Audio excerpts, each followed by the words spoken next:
Connor, welcome to Rooted, my podcast about masculinity. I know you speak German and English and Catalonic or Spanish, but today we gonna do our podcast in English. We can switch to German if you want to. Wenn es dir gefällt, Chris. Aber ich würde es lieber auf Englisch machen. Okay, so we're gonna stick to English. And to jump straight in, I prepared some question what I would like you to finish. You probably know that game. So the first one is, when I think about the man I used to be, I feel Oh, a lot of tenderness and warmth. Is it just one word or can there be a couple?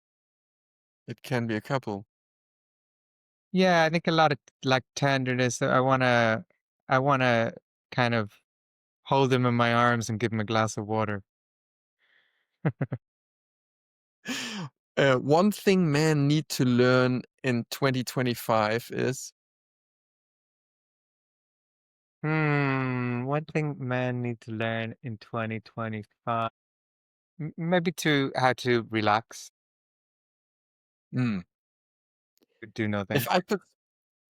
if I could speak to the boy I once was, I'd tell him He's amazing. He's perfect. being Irish means A heavy responsibility to transform the trauma and create space for the natural mystical tendencies of Irish people to emerge. as you've been living a long time in Germany, the next question is the difference between Irish and German men is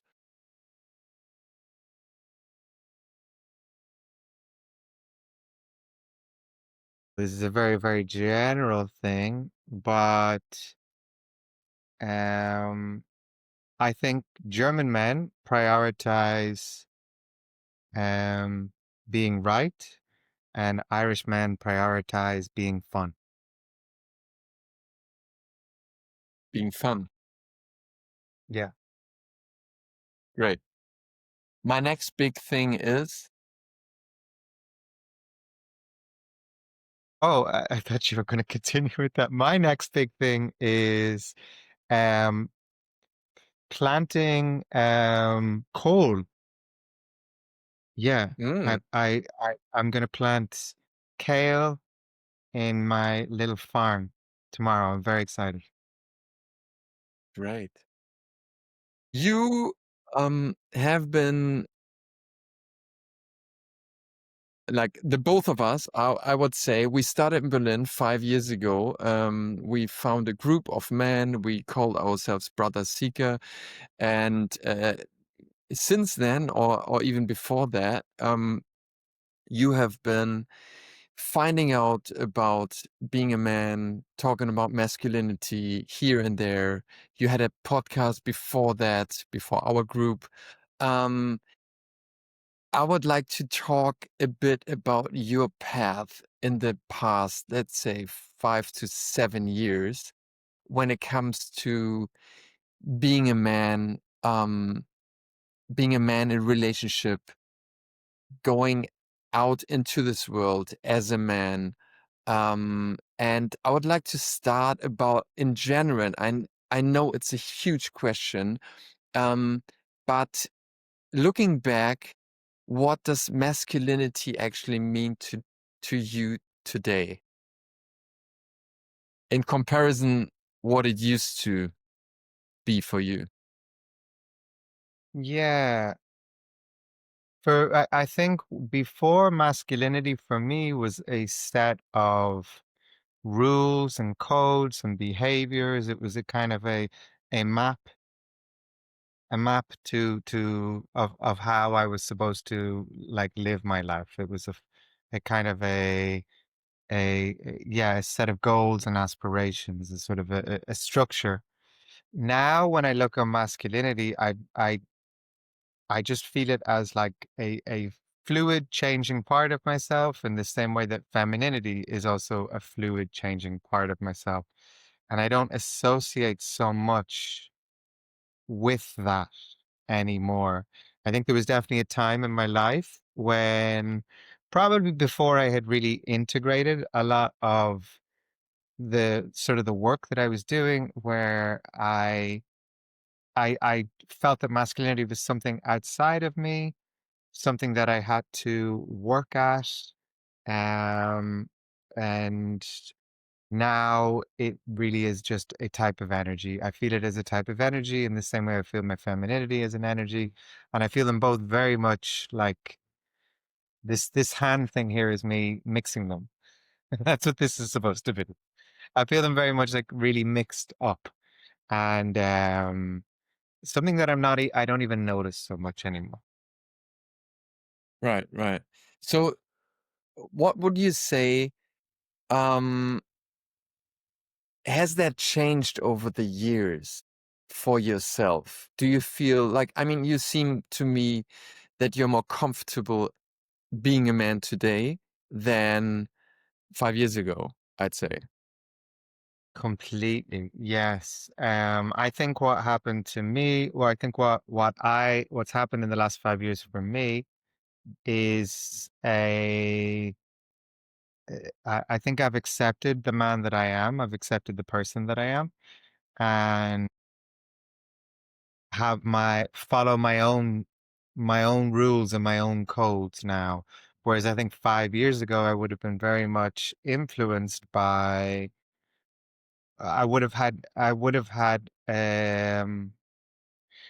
felt that I was coming from an inferior place and I have to do these things to become superior, or I have to do these things. I felt like I was at a disadvantage. Now I don't care.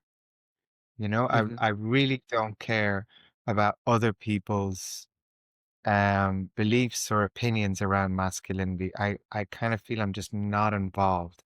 I have my own set of beliefs and that feels really good to me. mhm. Did you have to did you have to deconstruct, let go of any patterns, of any thoughts, of any behaviors in that process? Or does it also have to do something with getting older, what I experience? Well, I don't know, because I'm not sure if this would have happened with getting older either. I think at one level, one thing I had to get rid of was a lot of my shame around and so I just had a huge amount of shame about like, well, what sort of a man am I? Should I be doing this? Should I be doing this? And my impression of masculinity was really, really interconnected with capitalism. So I thought to be a man, I have to be physically this way, I have to be financially this way, all of these certain things which felt kind of like they weren't native to me. They were outside of me. Like this pressure that was outside of me to be a certain way. And then I ended up, in relationship with women who also reflected this. With women who kind of expected this certain things of me too. Because of course I had shame, so I was attracting people who then kind of connected with that shame. And so all of I had to change all of those patterns. I mean, it began with just really a beautiful acceptance of myself. And then from there, I stopped kind of attracting this certain kind of entitled energies, or exploitative energies. And learned to sort of just accept myself and be myself and be prepared to have relationships fall apart if I couldn't be myself in them. Mhm. So there are a lot of concepts out there, from I don't know, Andrew Tate to John Wineland and David Data and name them. There are lots out there.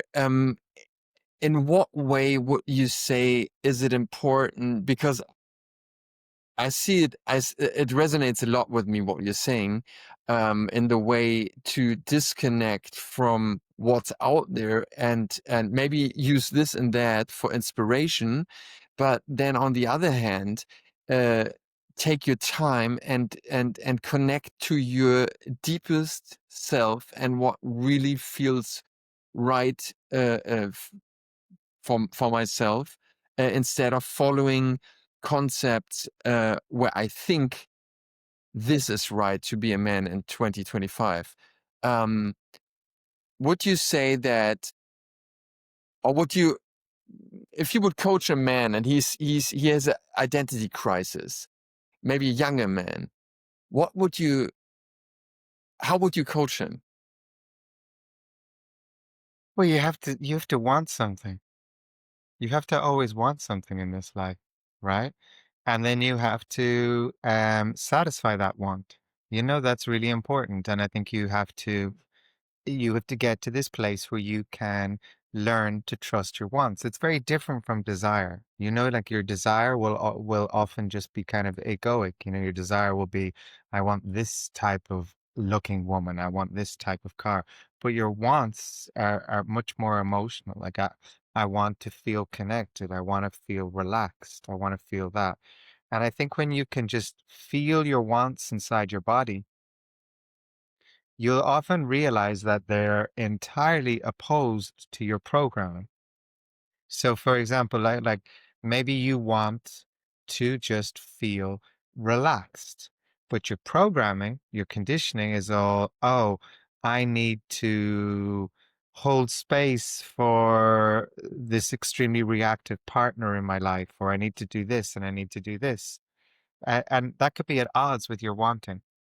And I think it's very important to honor your want because what happens with the problem with so much masculinity and the problem with all these concepts of masculinity is ultimately you will have one person in leadership who is expressing this new philosophy of masculinity and they're living their purpose, and everybody else is kind of following their purpose. You need to like not abandon yourself in these groups. You know, I think you need to not abandon yourself. You need to go, okay, this is true for this person, but then you have to work out what is true for you. And I feel what happens with a lot of modern masculinity today is that men, rather than just do the work on their own, are looking for sort of they're looking for guidance, but I think the guidance has to sort of come from inside yourself. Yes, there's people who can be inspirational, but I don't think you should ever look on any of these teachers and go, they have all the answers. I think you should look on them more from the perspective of this is inspiring. So I'm going to live my life. I'm gonna take the risks that these people are taking. I'm gonna sort of move in the direction that they're gonna take, but I'm not gonna do everything they say. I'm gonna do everything that I want. I'm gonna do what feels right for me. What would you, what tip would you give a man specifically? How can he do that?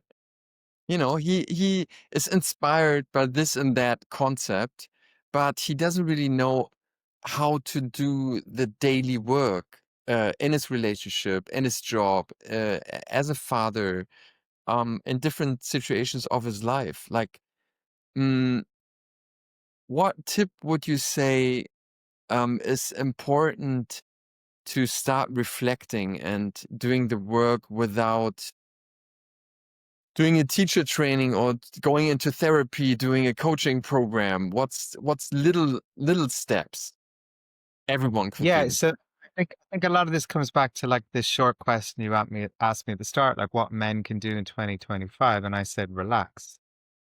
I think men we're all doing way too much. Way, way, way too much. We need more time alone. We need to be out in a field digging holes.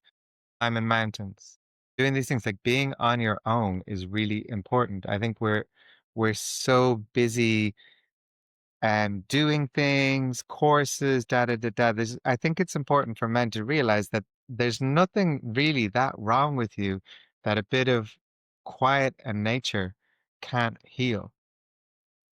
Like, I like um there's a natural tendency inside most men to want adventure and want solitude. When you think about like a lot of indigenous practices, things like the walkabouts with Aboriginal people in Australia and things like that, the idea of something like that is you go off on your own and you connect with a part of you that is divine, right? So that is, you connect with a part of you that is not of your body, but is somehow present in your body. You connect with a part of you that actually has been there before you were born and will be there after you die.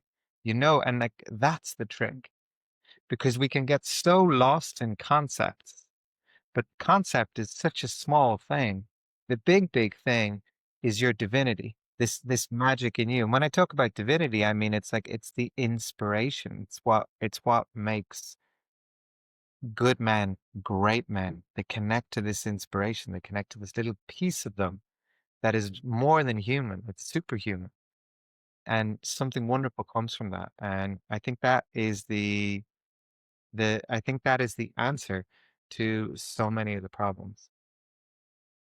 How's your personal experience concerning that? Like, when did you find out that going out into nature? I know you start riding a bike. Now you have a little piece of land in Mallorca. You said you're gonna grow some vegetables there. When was a time when you realized, hey, like this is enough. This is it. Um, this is what nourishes me. It's always been there, Chris. Like I grew up in a home where there was a lot of poverty and a lot of violence. We had a dog. And whenever I was with the dog in the presence of nature, right? Because a dog is just like a mountain. It's like a forest. It's nature. It's pure nature. When I was with the dog, it felt okay. It was like everything's all right. There could be no dinner in the house tonight. There could be anger everywhere, but this is a dog, and this is enough. And I think learning to, I mean, of course, like maybe you listen to this and you laugh and you go, Jesus, you don't know the problems I have. But the problems that we have are all of our own creation. And it's because we're forgetting to actually connect to nature, connect to the beauty that's all around us. I really feel that like so many of our worries and issues would be fixed if you just got yourself out of your bed at 6 o'clock in the morning and went to look at the sunrise. And you have that You mean? moment of like, Jesus, this is fucking amazing. Hmm.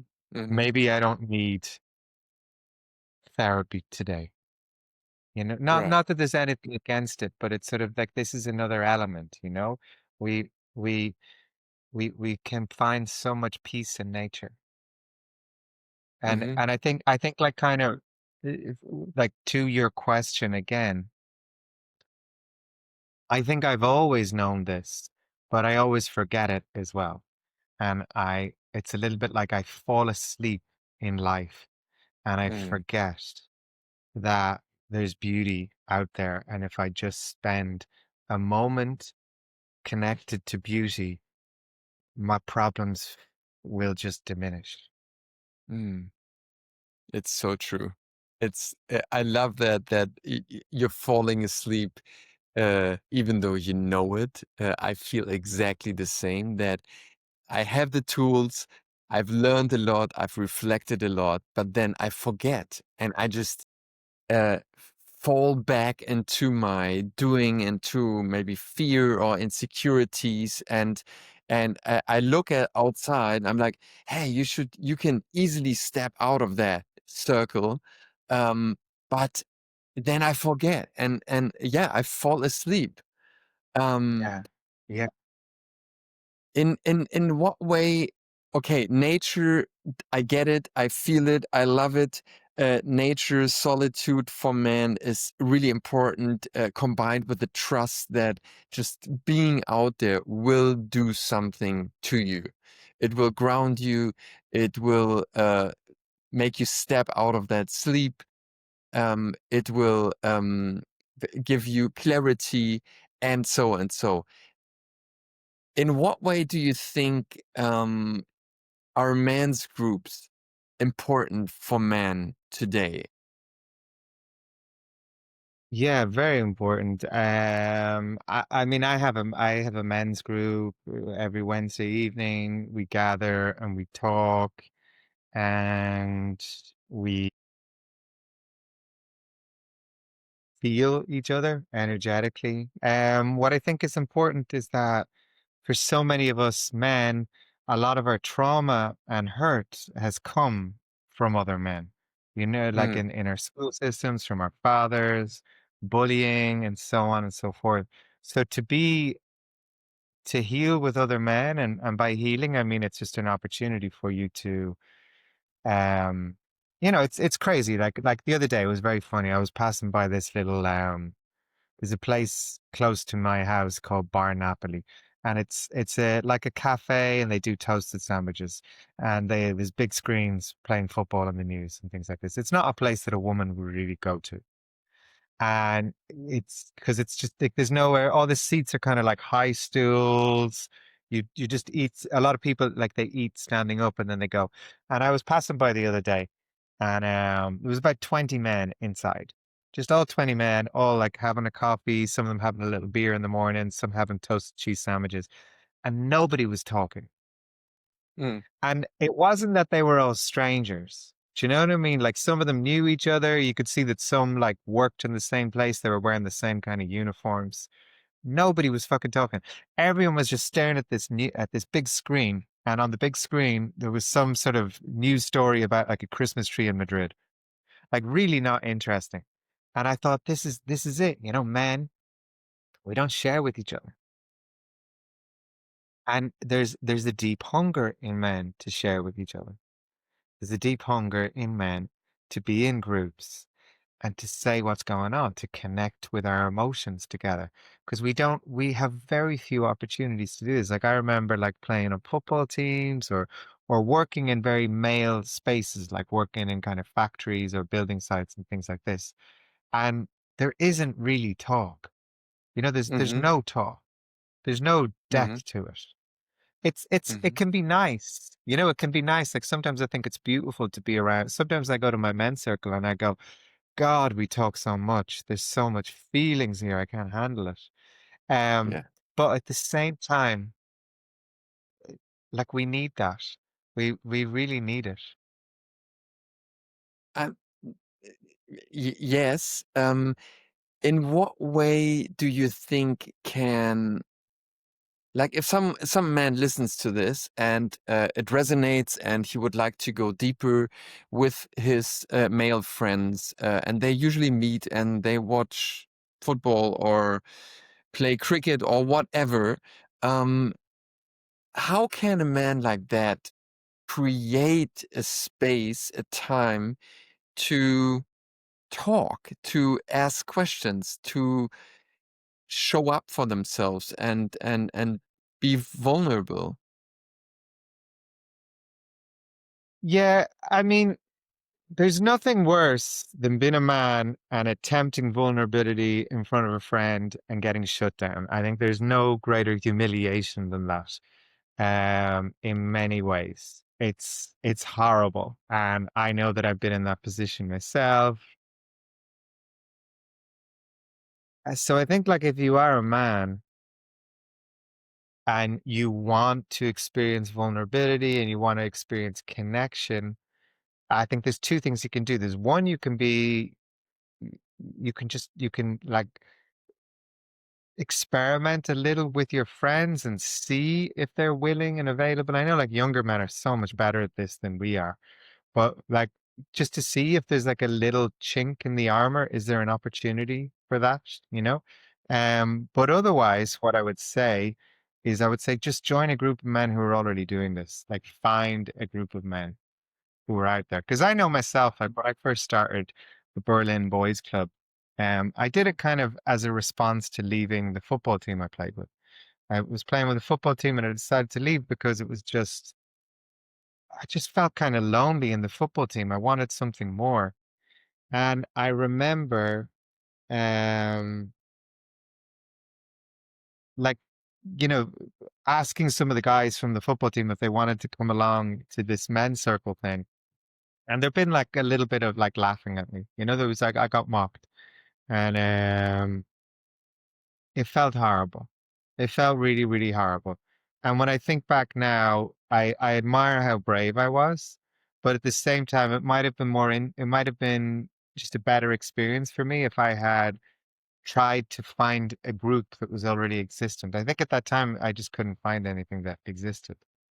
Mm, So I started it myself, but uh, I think, or if I'd known you, Chris, if I'd been in contact with you, mm, I could have involved you in it, but I didn't really know you then. right. Um, yeah, I resonate with that. I've experienced moving from Berlin to Lake of Constance here that there are a lot of men out there who want to talk, who would love to open up and share what they sometimes have suppressed for a long time. They want to talk about their relationship, about their pain, about their struggle, about everything what doesn't have space. And I mean, we wanted to create a course together for men, and uh, until today I remember, and also for the other programs I'm creating, your sentence, "Hey, let's keep it simple." And I love that because I believe approaching man with, whether it's a men's circle or it's a program, whatever, it has to be very simple and approachable. So like a few months ago, for example, in the summertime, like me and like five other guys, we met at the lake, we had a fire, and before that, I thought, hey, I could bring in some deep talks, some topics, and I didn't really prepare, but like I kind of thought, we could talk about this and that. And then in the Yeah. beginning, it didn't really happen, and we're chatting about this and that and that and this, and it didn't really um, make me very happy. But then um, it naturally evolved in something deeper. So I didn't say we're gonna have a men's circle. I didn't say we're gonna have a certain topic, but we met outside, we had a fire, we had some beers, and it organically evolved, you know, and Yeah. it was very simple. And I believe that a lot of men out there are feared when, you or me would say, hey, let's meet for a men's circle and we're going to talk about this topic, or we're going to heal, or, we're going to show up and do men's work. What's your experience of men being feared of a certain space? Yeah, well, I mean, I have it in myself too. There's a certain fear. I sometimes notice fear as well. Like even in my men's circle, I'll have moments where um I'll feel a certain amount of fear. And I think it's that um it's just a fear of somehow being exposed or having to do something uncomfortable or challenged a lot, you know? I know that's definitely been part of part of my thing. Like at the start of our men's circle, we kind of just lock eyes with everybody, with all the men, and we spend a moment where we eye gaze. That often creates a little bit of fear in me. Just Hmm. it's like, woof, this is a lot of intimacy with another man. Hmm. Or sometimes we hug, and I like don't always. like enjoy it. I feel there's something in this body that Mm, resists that closeness. And I know as well, like when my dad was never close with me, so my dad never really touched me, and there were moments where my dad did hug me, and my memories of those moments were always quite uncomfortable. Like mhm. little things like I didn't love his smell, or his Eh, touch. yeah. Somehow felt a little uncomfortable to me. So I think like in this body, there is a lot of hurt Mhm. and fear of other men. Um, and so, and I think that comes up in the circle, and it also comes up from men who've never even been to a circle. They're just anticipating it. Yeah, yeah. So you would And say even though you have been in a circle for a long time, um, you sometimes go into that circle, you're being nervous, there's fear, there's insecurity, all of that. completely, because you're going into a space where you're not sure what you're going to say. And you're also not sure because what it is, the circle is a mirror, right? And you sit there with other men, and those men just reflect back to you what's going on. And sometimes you don't know what's going on in you, but it gets reflected back anyway. So and the thing too, Chris, is that so many of us, we go through life, men and women, deceiving ourselves. You want to think that you're a good person. You want to think that you're a strong person, a brave person. And you go into a circle, and often it could be reflected back to you. "Hmm, that sounds a little shitty to me, or that doesn't sound so great to me, or that doesn't feel real to me." There's nothing worse than when you're in a circle and you share, and it's reflected back that, like, I don't know if that feels real to me. And you realize, oh, I'm not telling the truth. I'm performing. And because the truth is really, really scary for me to share here. How can And you I explain that? I Can you explain yeah, that a well, bit, reflecting back? Like you would share something and then other men would they ask you, can I reflect back what I see, what I hear? completely. And the thing that it's so I think like in particular, like the aim of our men's circle, and I feel this is the aim of all men's circles, is to create spaces for men to connect to their authenticity, to really be who they are. So, for example, a man might say something like, "Yes, I want to have kids, and I want to have a family, and I want to have a house." But the other men in the circle might sort of go, "I don't feel the truth behind what you're saying. I'm not sure. I don't know, maybe it's true to you, but I don't feel it because we know this is the interesting thing. Like men, we're just as psychic as anybody else. We feel the truth in our body. We feel lies in our body. We have senses. And when you're in a circle, what you're doing is you're creating like this little bubble, an energetic bubble. And in that energetic bubble, you get to feel what's going on beneath the words. And and when a man says something in a circle like this, you get to feel, something's not right here. We kind of in English we'd say, "I smell a rat," you know, Mhm. Mhm. or something like that. You're like, well, what's going on here? And then there's the opportunity to go, tell me more. What do you mean?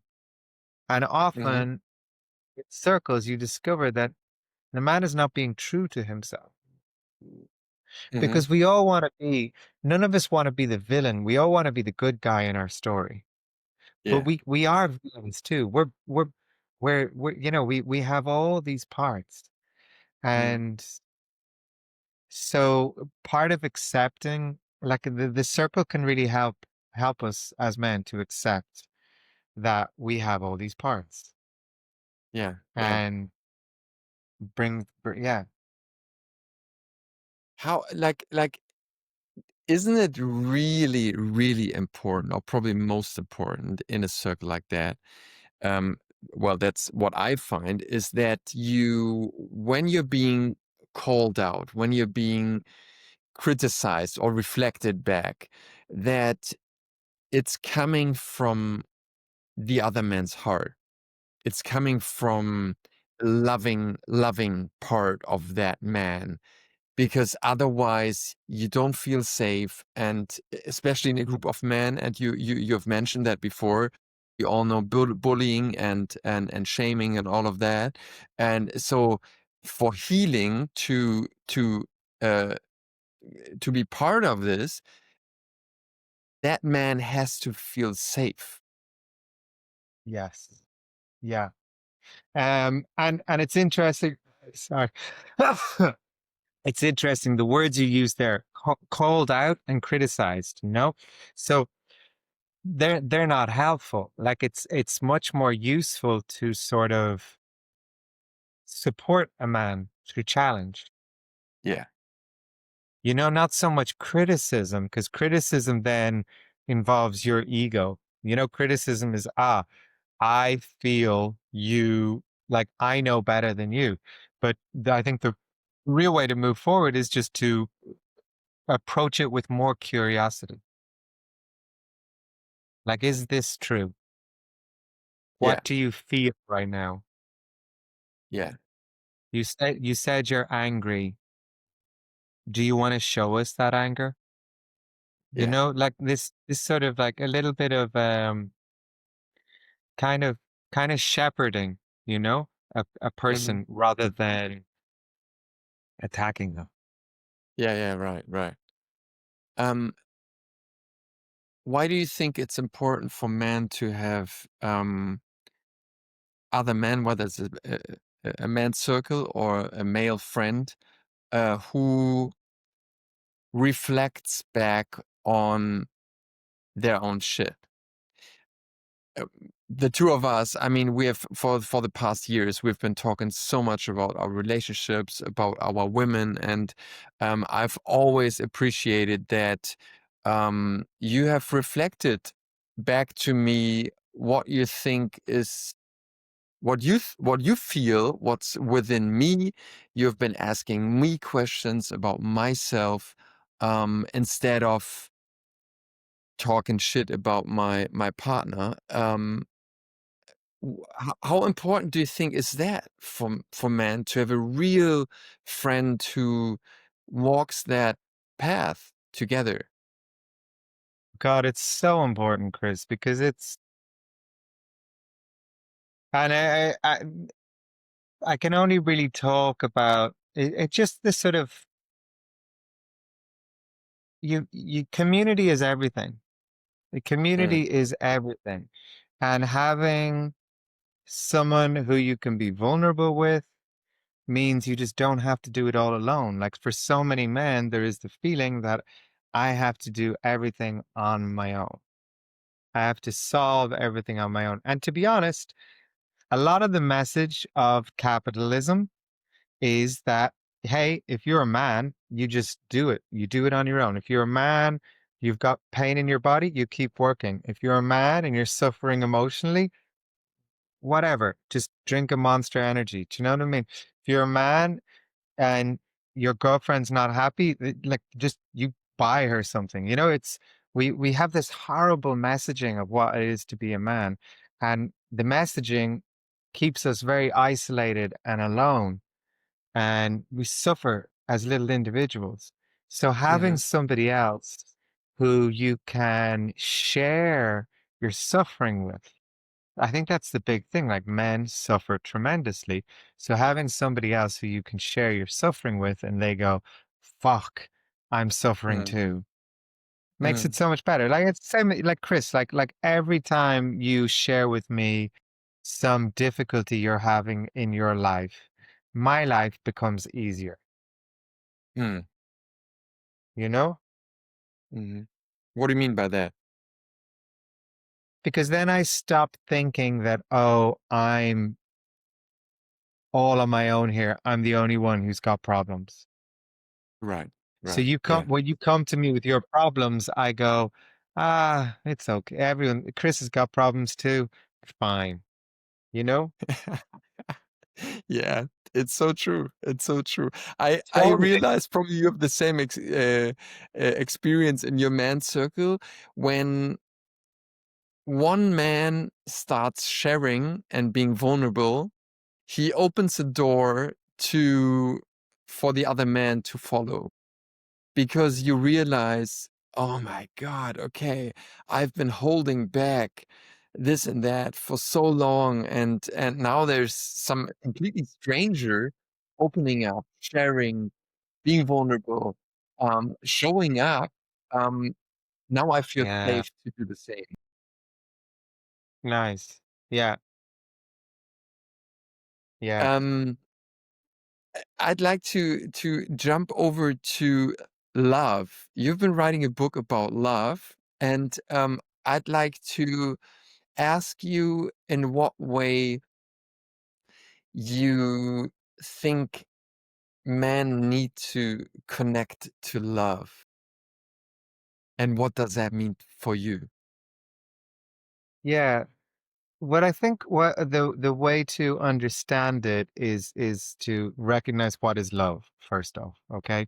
And love is really just any effort that we make to expand this little spark of genius inside of us or others.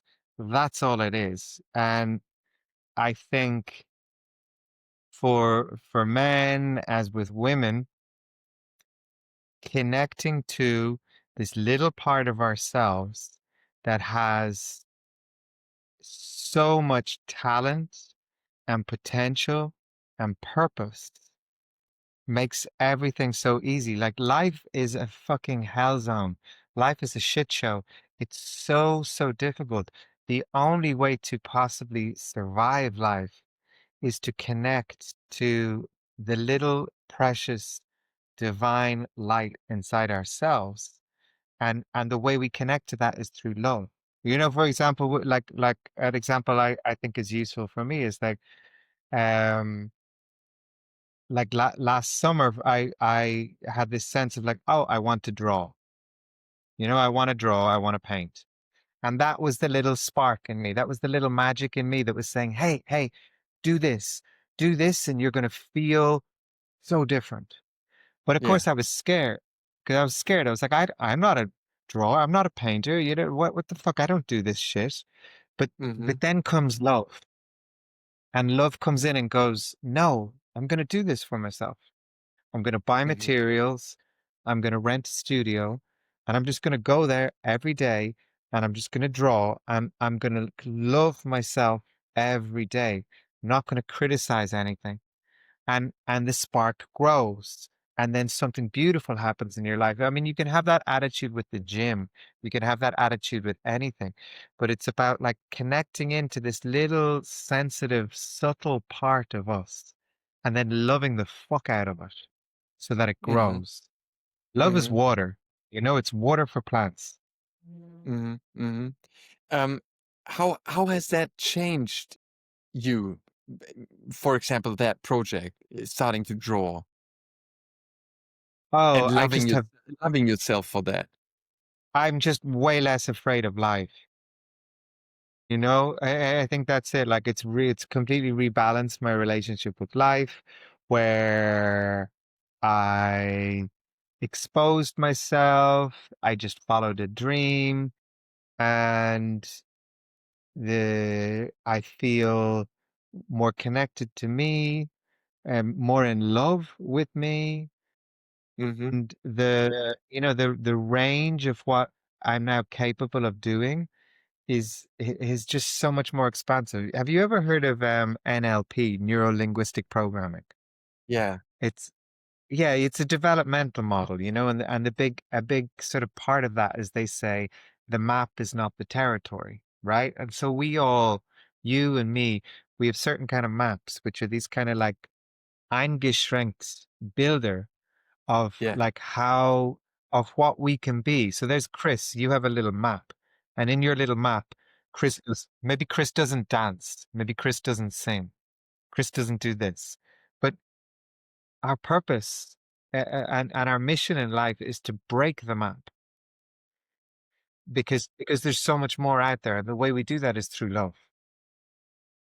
So you mean finding something you have not on your map, and what's probably what you've been doing in your childhood or while you were a teenager, and then finding that spark and then just trying it out and bring that spark back to life, Genau, back to life, uh, uh, while loving yourself or that spark. Or love is genau. the fuel for the spark. Exactly. Yeah. You could say the spark is a seed and love is water and sunshine.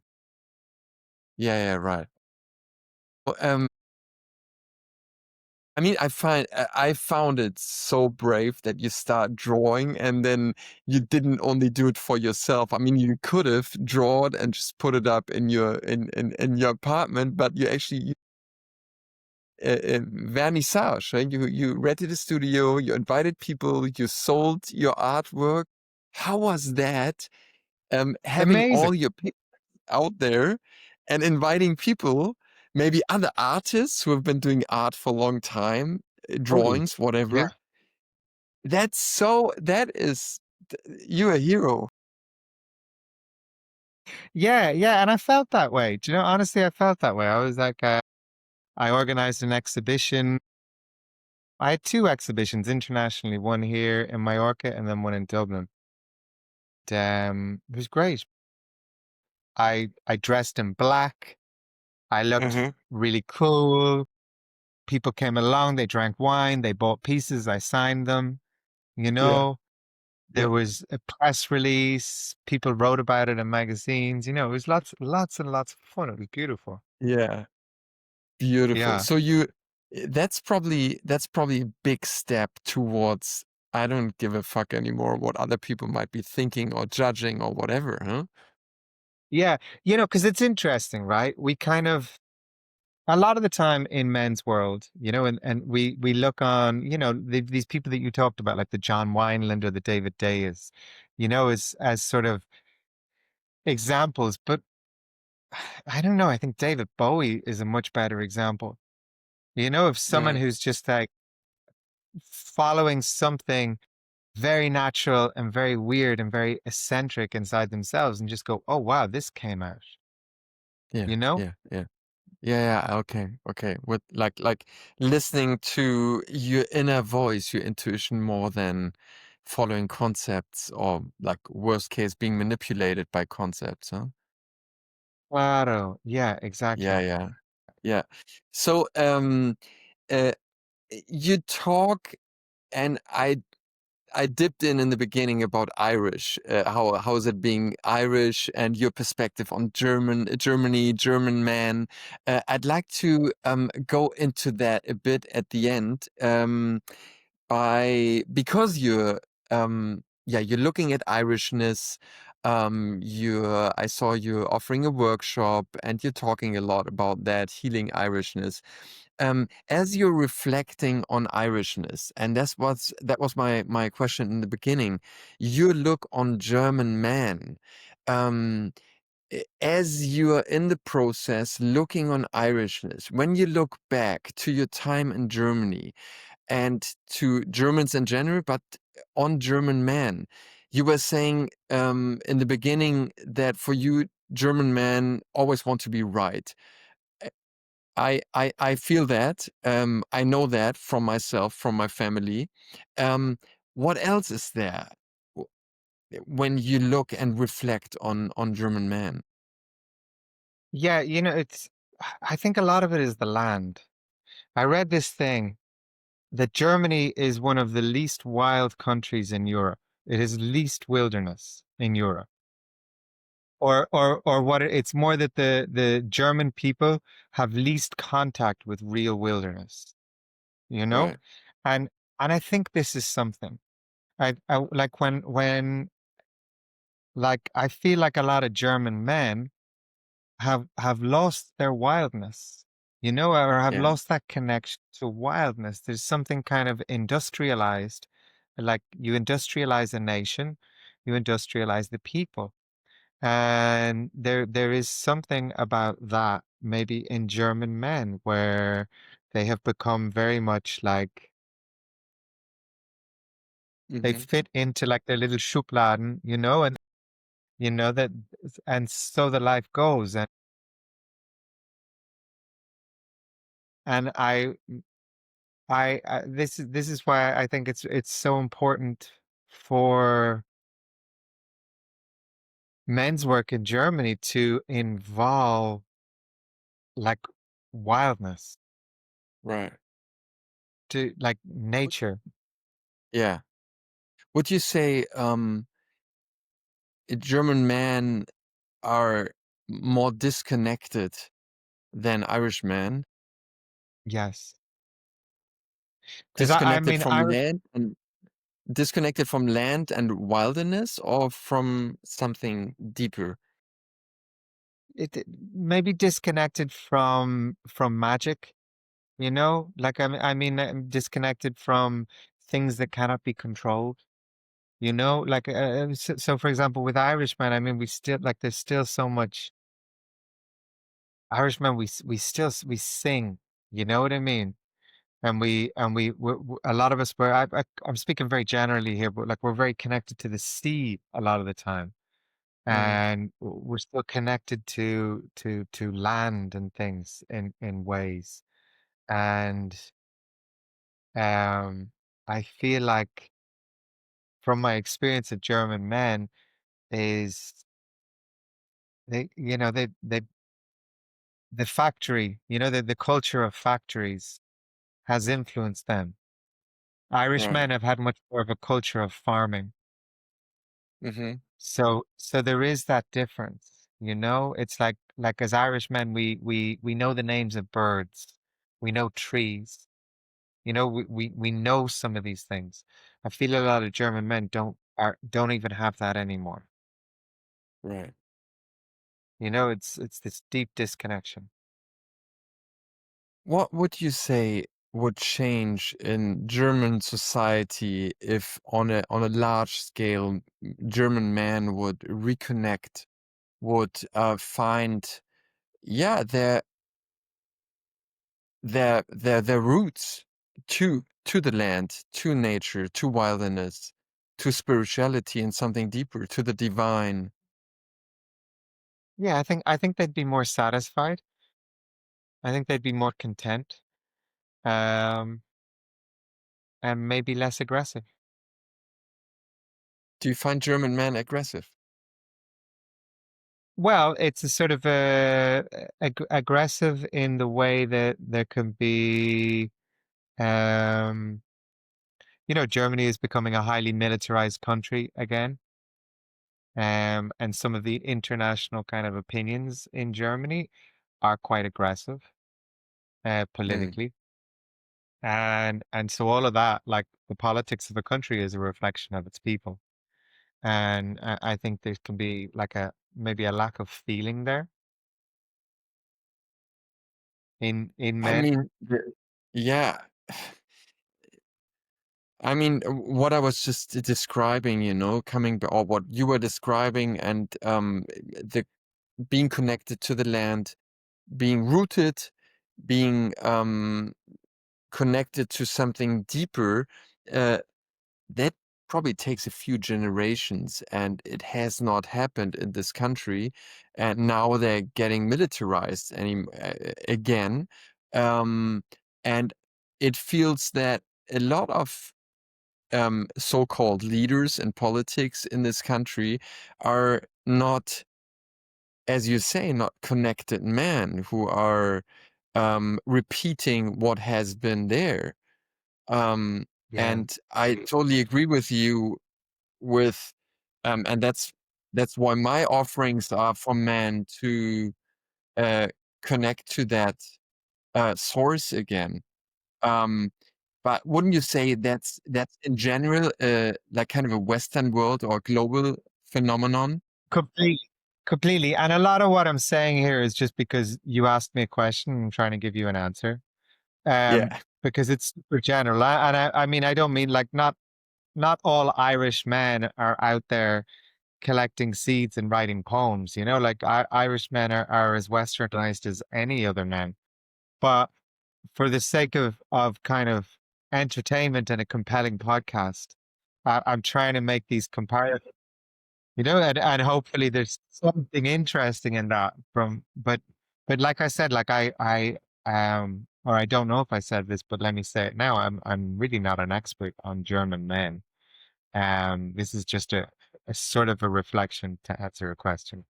Yeah, yeah. I mean, you're a great inspiration for myself as you're talking about Irishans. I have been starting to reflect on Germanness, on German man, on what is really German, and how German am I, and what does it mean to be German? And we all know it in like all Western countries, nationalism is coming back, being proud of your country. And but what I observe is a very um, superficial perspective on all of that, and not a deep Okay. Yeah, reflection on what does it really mean. yeah, yeah. There are all these pictures in our heads, and the far right are using these pictures to make nationalism great again, and now we need strong men again who are in their deepest core very small boys who don't yeah get the people together, um, and who are not looking for peace. Um, yeah, what do you think about that? I don't. I don't think about it a lot. I mean, I'm not super involved in that world and Yeah, politics. yeah, Um, yeah. it, yeah, it doesn't, um, yeah, I don't think about it a huge amount. Like I have concerns that are closer to me, you know? Do you like when I mean, you live in this world, and in some ways you probably cannot disconnect completely from the world around you. Um, what do you what do you do when you come in circles and situations where there are politics being talked about and you're not really interested in it? See, I I try to avoid a little bit of like right and wrong stuff.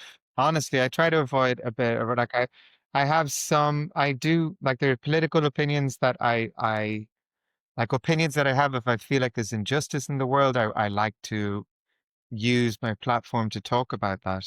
But in terms of talking about right and wrong and things like that, I feel it can be a huge, you know, I have friends who need help. You know, I have like family who need my support. I have a partner. I have lots of people around me, and I want to give my energy to them. Mhm. Giving my energy to politics that is sort of at a very removed from my world, just feels like a distraction. So what I tend to do is I use my platform when I can, but I don't really have a lot of political conversations or get into political arguments that often. Yeah, yeah. Hey, Connor, you gotta go. You got a meeting. Thank you so much for taking your time and sharing your wisdom and your perspective on masculinity, finding out a bit more what it means to be a man. You're very inspiring. Thank you for being my friend, and being there when I'm struggling in my life, and listening to me.